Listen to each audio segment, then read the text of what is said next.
우리는 흔히 출애굽이라고 말하면은 이스라엘 백성들이 빠져나온 사건, 즉 단순한 장소의 이동만으로 생각하기 쉽겠지만, 하지만 성경이 말하는 진짜 출애굽은 그저 움직이는 것만을 말하는 것이 아니라 그것은 바로 마음의 탈출이며 생각의 변화라는 것입니다. 과거 이스라엘 백성들은 광야에서 몸은 나왔지만 그들의 마음에 여전히 애굽에 묶여 있었던 것처럼 오늘 저와 여러분들도 과거의 상처 또 불신 이러한 틀에 사로잡혀 하나님을 향한 온전한 믿음으로 나아가지 못할 때가 많이 있습니다. 그럼에도 우리 하나님은 오늘 말씀을 통하여서 과거의 자리에서 벗어나라, 불신과 두려움에서 떠나 믿음의 자리로 들어가라라고 말씀하고 계십니다. 그리고 그 일을 이루기 위해 하나님은 한 사람을 세우십니다. 바로 모세와 같은 영적 지도자, 또 여호수아와 같은 순종으로 반응할 사람을 찾으셨듯이 오늘도 마찬가지입니다. 하나님은 오늘도 함께 믿음으로 걸어나갈 사람들, 또 하나님의 그 부르심 앞에 응답할 사람들을 기다리고 계신다라는 겁니다. 오늘 이 여호수아의 말씀을 통하여 이번 한 주 오늘 저와 여러분들도 그 부르심에 순종함으로 반응하는 그런 중앙의 교우들이 다 되시기를 주님의 이름으로 축복합니다. 첫 번째입니다. 오늘 여호수아는 하나님께 부름받은 믿음의 사람이었습니다. 사람들은 여호수아를 단지 전쟁을 이끌고 땅을 차지한 장수로만 기억하실지 모르겠지만 오늘 여호수아는 바로 하나님의 부르심에 응답한 사람이었고 또 그 부르심 앞에 순종으로 살아낸 하나님의 사람이었습니다.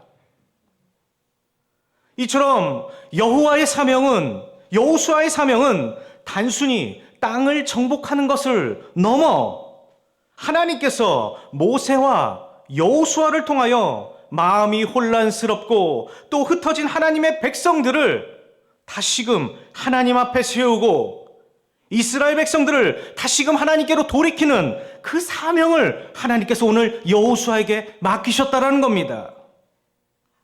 또 성경을 보면 여호수아는 오랜 기간 동안 성경에는 이 여호수아를 일컬어서 모세의 수종자라고 말을 하고 있습니다. 출애굽기 24장과 민수기 11장 말씀을 보면 여호수아는 모세의 곁을 충성스럽게 섬겼던 인물이라고 말을 하고 있습니다.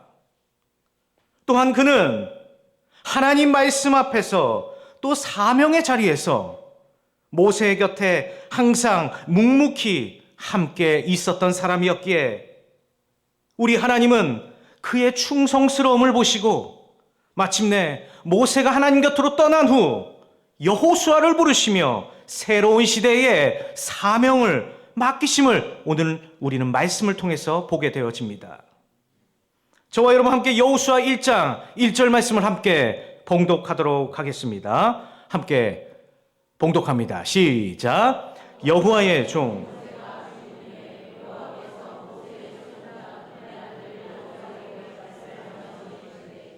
아멘. 성경에서 여호수아가 처음 등장한 장면은요, 바로 아말렉과의 전투에서 여호수아가 등장을 합니다. 출애굽기 17장 8절에서 10절까지의 말씀을 보면 아말렉이 갑자기 이스라엘을 공격하였을 때 말이죠, 모세는 신속히 여호수아를 부르고 그에게 명령합니다.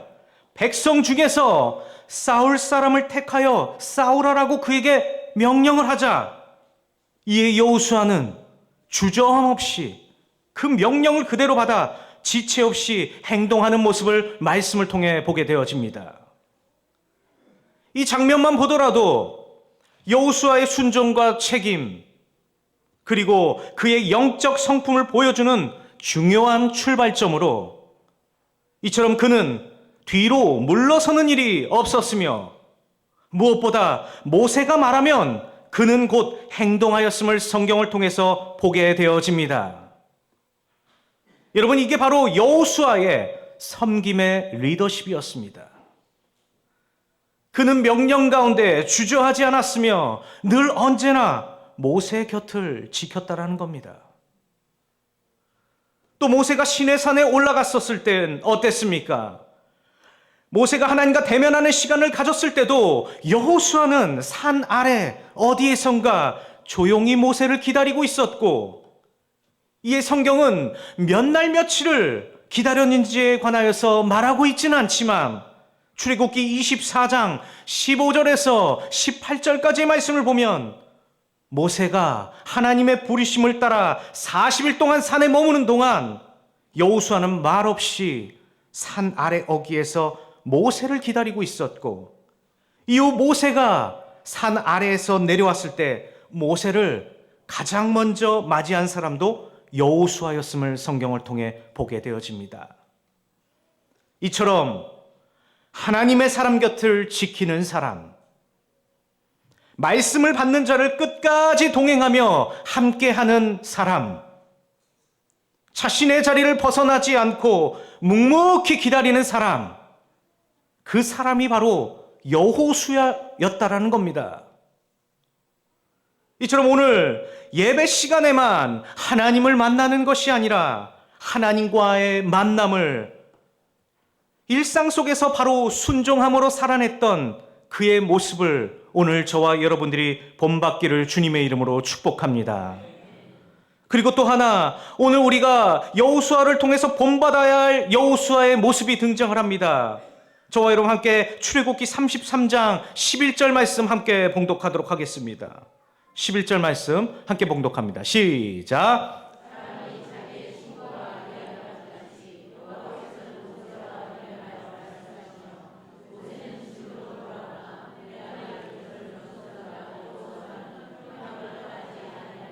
아멘. 여러분, 이게 무슨 말씀의 뜻인가요? 모세가 회막에서 하나님의 음성을 듣고 모세는 모세의 진영으로 돌아갔지만 그럼에도 불구하고 여호수아는 그 회막에 그냥 남아 있었다라고 성경은 말을 합니다.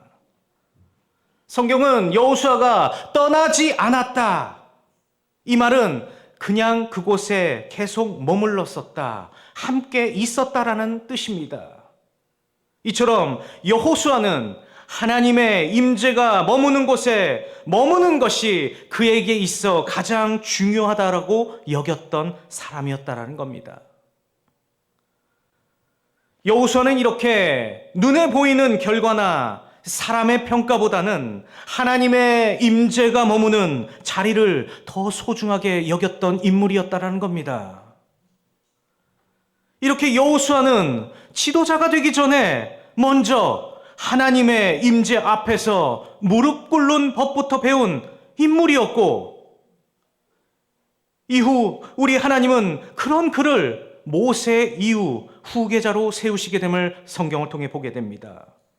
저와 여러분 함께 신명기 34장 9절 말씀 함께 봉독합니다. 34장 9절입니다. 시작.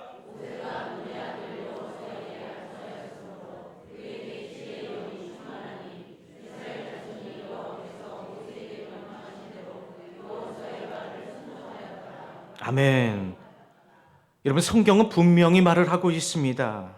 그는 성령이 충만한 자였다라고. 특별히 하나님의 지혜의 영이 그 안에 머물렀던 사람이라고 성경은 직접 여호수아에게 말하고 있습니다. 여기서 말하고 있는 지혜의 영은 단순한 성격이나 재능이 아닙니다. 하나님께서 그의 마음과 영을 주장하시는 거룩한 판단력이 그에게 있었다라고 성경은 말을 하고 있다는 겁니다. 여호수아는 어떤 상황이 와도 사람의 눈이 아닌 바로 하나님의 시선으로 해석할 수 있었던 사람이었습니다. 이건 그냥 타고났던 리더십이 아니었습니다. 하나님의 영이 그를 다스리시고 또 이끄셨기에 이 모든 일은 가능했다라는 겁니다. 이처럼 지혜의 영은 하나님의 사람들에게 반드시 필요한 능력임을 기억하시기 바랍니다. 그 지혜의 영이 여호수아 안에 충만히 임하였기 때문에 모세는 그에게 안수하였으며 우리 하나님은 그를 세우십니다. 더 나아가 이스라엘은 여호수아의 말에 순종할 수 있었다라는 겁니다. 사랑하는 청년 여러분, 그리고 우리 사랑하는 교우 여러분, 오늘 우리에게도 바로 이러한 지혜의 영이 필요한 줄 믿으시기 바랍니다.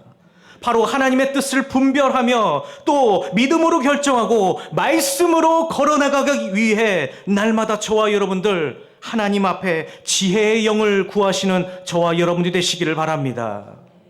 이처럼 여호수아는 전쟁에만 능하였을 뿐만 아니라 동시에 영적 지도자였음을 성경을 통해 볼 수 있습니다. 그는 가나안 적군에서, 가나안 전역에서 적군의 요충지들을 하나하나씩 점령해 나갔습니다. 하지만 여러분, 그러나 그것은 여호수아의 전략이 절대로 탁월해서가 아니었다라는 겁니다. 또한 여호수아의 전술이 뛰어나서도 아니었다라는 겁니다. 그것은 바로 이스라엘 하나님 여호와께서 그들과 함께 싸워주셨기 때문에 이 모든 일이 가능했다라는 겁니다. 더 나아가 중요한 건 오늘 여호수아는 이 자신에게 닥친 이 현실과 이 모든 상황을 그는 스스로 다 알고 있었다라는 겁니다. 그는 무엇보다 자신의 힘으로 이긴 줄 착각하지 않았습니다. 하나님이 싸우시면 반드시 이기고 하나님이 이끄시면 반드시 승리가 온다는 사실을 여호수아는 그 누구보다 그 사실을 잘 알고 있었습니다. 이처럼 그는 그 진리를 삶으로 경험했고 매 순간의 걸음을 통하여서 하나님 앞에 믿음으로 고백했던 인물이었습니다. 성경은 그의 리더십을 이렇게 말합니다. 여호수아 24장 31절 말씀 함께 봉독하도록 하겠습니다. 24장 31절입니다. 시작!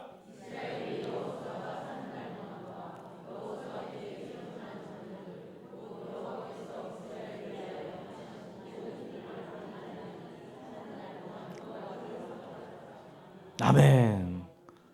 사랑하는 여러분, 여호수아는 백성을 이끌기만 했던 지도자는 아니었습니다. 그는 이스라엘 백성들에게 하나님이 어떤 분이신지를 가르쳤으며 하나님을 믿는 백성답게 살도록 권면했던 리더 중의 리더였습니다. 그 결과 여호수아와 함께 활동하였던 그 리더들이 살아 있었던 동안 이스라엘 백성들은 더욱더 하나님을 경외하며 살아갈 수 있었다라고 성경은 말을 합니다. 오늘 이 자리에 과거 훌륭했던 리더들처럼 오늘 여기 이 자리에 여러분들도 계시지 않으십니까? 믿으시면 아멘 하시기 바랍니다. 여러분, 아멘 하는 타이밍을 놓치셨습니다. 제가 다시 한번 선포해 보도록 하겠습니다. 과거 출애굽과 같은 리더들이 여기 계신 줄 믿으시기 바랍니다.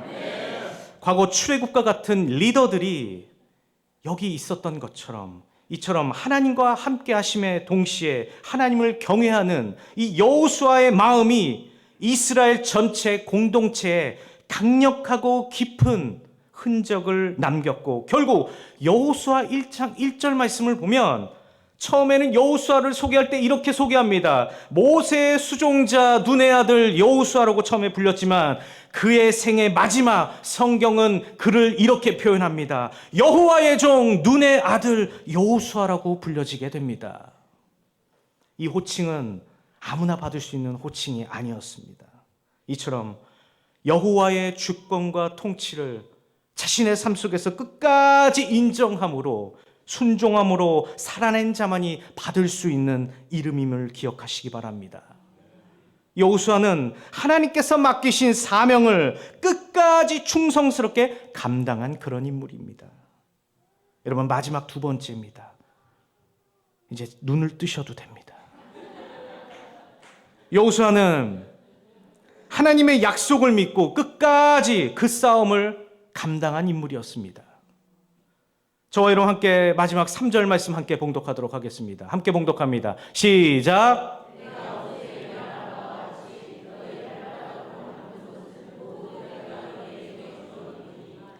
아멘. 여러분, 이 장면에서 우리가 중요한 한 가지를 절대로 놓쳐서는 안 됩니다.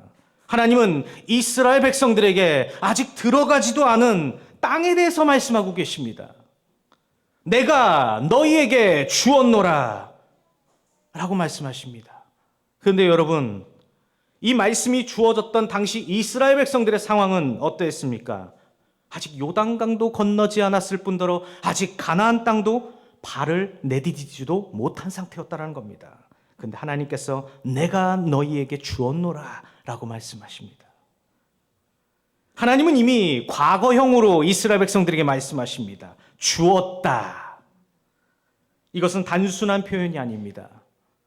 반드시 주시겠다라는 하나님의 이미 확정된 약속이며 또 변하지 않는 진리를 그에게 주셨다라는 겁니다.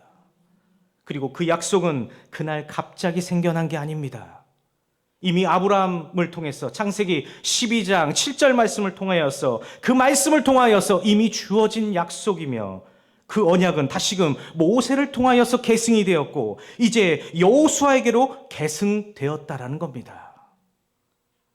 사랑하는 여러분, 가나안 땅은요 결코 만만한 땅이 아니었습니다. 이스라엘은 군사적으로 약한, 아까 오전에 담임 목사님 말씀하셨다시피 이스라엘 백성은 유목 집단이었습니다. 유목민 집단이었기 때문에 가나안은 그들과 달랐습니다. 가나안은 전쟁 경험이 풍부하고 여러 민족과 견고한 성벽을 가진 성읍들이 가득 찬 곳이었습니다. 그들의 힘만으로는 결코 가나안 땅을 정복할 수 없는 그런 땅이었다는 겁니다. 그런데도 이스라엘 백성들은 그 땅을 차지하게 됩니다. 그러면 어떻게 이 모든 것이 가능하게 되었을까요? 그들은 가나안을 무력으로 들어갔다기보다는 바로 하나님의 약속을 믿고 하나님의 말씀에 순종했기 때문에 들어갈 수 있었다라는 겁니다. 바로 그 믿음과 순종이 정복 불가능해 보였던 이 가나안 땅을 하나님께서 주시는 약속의 땅으로 하나님께서 바꿔 주셨다라는 겁니다. 여러분, 그 땅은 단순한 땅이 아닙니다. 그곳은 하나님께서 함께 하시겠다고 약속하신 그 자리입니다. 이처럼 하나님께서 당신들의 백성들에게 그 땅을 주신다는 것은 내가 그 땅에서 너희와 함께 하겠다라는 선언이라는 겁니다. 이 언약은 아브라함에게서부터 시작이 되었고 모세에게 이어졌고 여호수아에게 이어졌고 이 모든 것이 순차적으로 계승되는 것을 보게 되어집니다. 이처럼 하나님의 계획은 한 사람, 한 세대에서 끝나지 않는다라는 겁니다. 그분의 일은 세대를 통해서 점차 완성된다라는 겁니다. 모세는 이스라엘 백성들을 애굽에서 끌어내었지만 여호수아는 그들을 데리고 가나안 땅으로 입성하게 됩니다. 이런 일은 성경 곳곳에서 지속적으로 반복이 됩니다. 다윗은 성전을 짓고자 했지만 완성한 이는 솔로몬이었습니다. 예수님은 구원 사역을 이루셨지만 그 남은 고난을 감당한 사람들은 바로 제자들이었다는 겁니다. 사랑하는 여러분, 하나님의 약속은 결코 한 사람에서 끝나지 않습니다. 하나님의 일은 한 세대가 결코 또 독점할 수도 없습니다. 그 일은 다음 세대와 함께 지속적으로 이루어져야 할 것입니다. 모세는 여호수아를 세웠고 여호수아가 없었다면 모세의 사명도 완성되지 못했을 것입니다. 이처럼 세대를 이어 하나님의 일을 이루어 가시는 하나님, 그 하나님은 지금도 저와 여러분들에게 동일하게 일하고 계심을 기억하시기 바랍니다. 그래서 우리는 잊지 말아야 됩니다. 지금까지 우리 교회를 위해 수고해 오신 그 세대의 헌신, 그리고 오늘을 살아가는 다음 세대 순종이 함께 어우러질 때 마침내 하나님의 일은 온전히 완성될 수 있을 것입니다. 말씀을 마무리합니다. 사랑하는 여러분, 하나님의 약속은 한 사람에게 끝나지 않습니다. 하나님의 일은 언제나 세대를 통해서 이어지고 세대를 통해서 완성이 되어져 왔습니다. 지금 우리 중앙성서교회가 여기까지 올 수 있었던 것은 믿음으로 씨를 뿌리며 함께 걸어온 앞선 세대의 헌신 덕분임을 기억하시기 바랍니다. 이제는 오늘을 살아가는 우리 세대, 특별히 우리 사랑하는 우리 청년들, 이 믿음의 계보를 잇는 연결고리의 역할을 꼭 해주셨으면 좋겠습니다. 우리 하나님께서는 과거 소년 강태국이라는 사람의 가슴에 복음 전도자의 비전을 심어주셨던 것처럼 지금도 여전히 우리 중앙성서교회 다음 세대 가운데 하나님의 뜻을 품고 계신 줄을 믿으시기 바랍니다. 사랑하는 청년 여러분, 그리고 우리 사랑하는 성도 여러분 그 믿음의 자리에서 하나님께 응답하시기를 늘 언제나 기도하시기 바랍니다. 그리고 저와 여러분들의 그 순종을 통하여서 하나님의 일이 지속적으로 계속 계승될 수 있도록 믿음의 계보에 여러분의 한 자리를 담당하시는 저와 여러분이 되시기를 주님의 이름으로 축복합니다. 기도하도록 하겠습니다. 사랑과 은혜가 충만하신 하나님 아버지, 오늘 여호수아의 말씀을 통하여 하나님의 부르심 앞에 순종하며 살아가는 믿음의 사람의 모습을 보게 하신 은혜에 감사를 드립니다. 우리도 여호수아처럼 하나님의 임재 앞에 머물 줄 아는 사람, 말씀 앞에 무릎 꿇는 사람, 하나님의 약속을 붙들고 담대히 걸어나가는 사람들이 되게 하여 주시옵소서. 광야를 지나고 요단을 건너 가나안이라는 약속의 땅을 향해 걸어가야 했던 이스라엘처럼 오늘 우리도 세상이 아닌 하나님의 음성에 따라 무력 아닌 순종으로 걸어갈 수 있게 하여 주시옵소서. 하나님의 일은 한 사람에게서 끝나는 것이 아니라 세대를 통해 이루어 가신 줄 믿사오니 하나님, 오늘 우리도 여호수아처럼 하나님의 마음에 합한 자로 쓰임받아 하나님의 길을 묵묵히 걸어나갈 수 있도록 인도하여 주시옵소서. 우리를 사랑하시는 거룩하신 예수 그리스도의 이름으로 간절히 기도드립니다.